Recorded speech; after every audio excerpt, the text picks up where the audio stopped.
Gaza with my people, and you're asking me to vote for somebody who's only willing to call for a temporary ceasefire, and I'm seeing them bomb hospitals, schools, kill children, tens of thousands dying of starvation, and the person that everybody's saying, no, you have to vote for her. That's a clip from my mutual Darren's, the main Darren, his TikTok that he did on the Native Land podcast. And I snipped that piece because that's the segment where Tiffany Cross is trying to explain, how she's empathetic to the Middle Eastern and Arab people who chose to vote for Jill Stein instead of Kamala Harris or Donald Trump, right?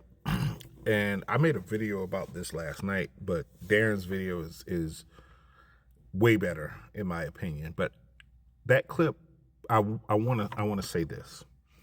There is a problem that we have in the Black community with individuals who are from our community who rise to certain levels of prominence, right?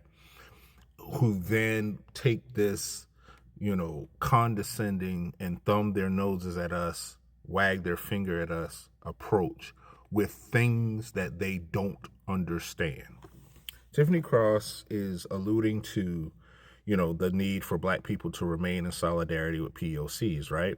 And I've seen them say this before, her and Angela Rye. But what they don't acknowledge is the fact that Black people have always tried to be in community with everyone that we feel is being oppressed by this white-centric society, but everybody doesn't want to be with us.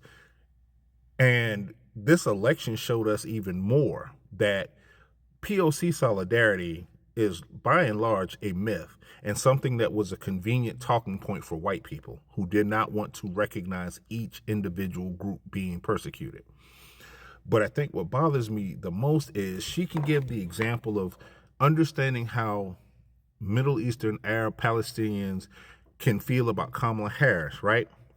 But not transpose that same empathy to Black people who have historically had to vote for the lesser of two evils. And when we do get someone that we feel like can actually more closely align and represent our values, this is what happens. White America shows us, oh no, you ain't gonna do that. And we're not just talking about in presidential elections, we're talking about down across the board, down ballot.